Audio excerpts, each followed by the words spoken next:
Ignacio Carapax, or Carapace, or whatever his name Mhm. is. He's the guy, right?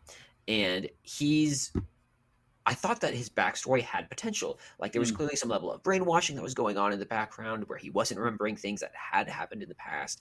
There was Mhm. some sort of responsibility for that Cord had in the destruction of his family, Mhm. and then some things happened when he was a kid that raised him to become the killer that he was. Things like Mhm. that were very okay. There, this almost has a like Captain America Winter Soldier kind of feel to his backstory. It was kind of interesting, but then he goes, okay, we're friends.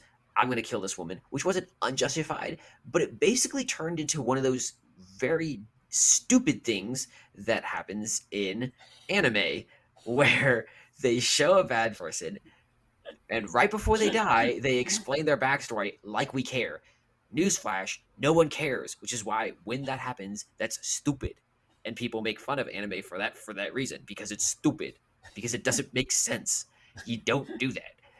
So when they did that in that movie, it's like, okay, regardless of how cool his backstory was, that should have been played into the story earlier in the Mhm. story than to do it right at the end and then kill him anyways. Who Yeah. cares? It was like they wanted to do a plot twist in this movie, but they didn't know how to do a plot twist.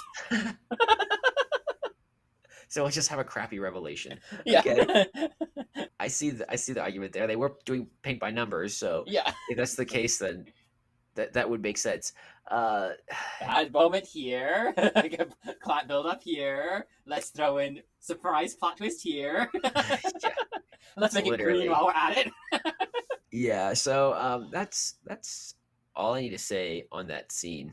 Oh, And then at the end, they decide to get into a circle and start crying, which at that point then was more confusing because you go, okay, you just won.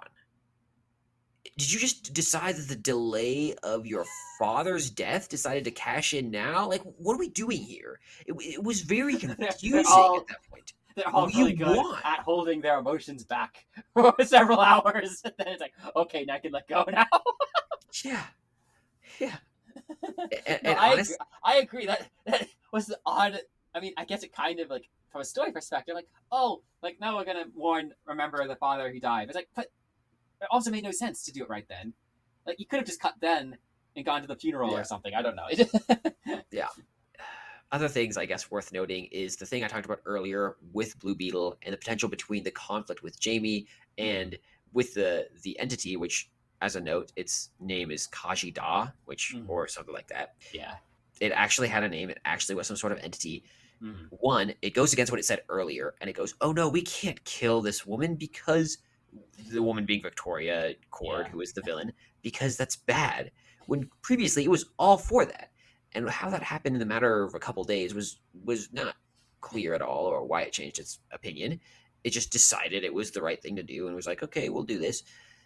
Secondly, it at this point becomes very clear that the entity is not its own entity. It is more like Jarvis or Siri or some sort Mhm. of artificial voice recognition system that simply obeys the command of the person that's giving them. And that's not it's not what they kind of painted it to be at the beginning, or how anyone would understand an alien life form taking residency in you would probably want to do. So yeah, not a fan of that either. Oh, DC, how have you fallen?